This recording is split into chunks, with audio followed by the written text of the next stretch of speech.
Back in September of 2007, I went to the doctor and got the phone call that said, oh, by the way, you've got cancer. And I asked the doctor in Pittsburgh at the time, I said, what do we do about this? And he said, oh, well, we cut it out. And I said, oh, great. What about the side effects? What about incontinency? What about erectile dysfunction? And he said, oh, we got that covered. He said, we've got diapers, we've got shots. And he said, really? He said, you're 54 years old. It really doesn't matter. Well, it mattered a lot to me. So my wife and I went looking for other options, and we found about 16 of them. We put it on a spreadsheet and took a look at the different ones. And we had, down on one side the different procedures, and across the top the cost, the recovery time, where you had to go to have it done. Some places wanted you to go to Atlanta, Georgia, for 6 months.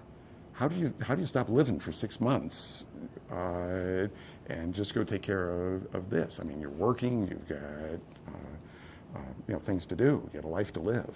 And we found Dr. Scionti, and we went to his office, and he spent about 2.5 hours with me.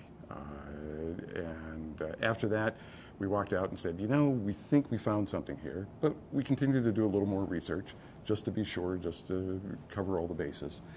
And then in December 2007, flew down to Puerto Vallarta with Dr. Scionti and his team.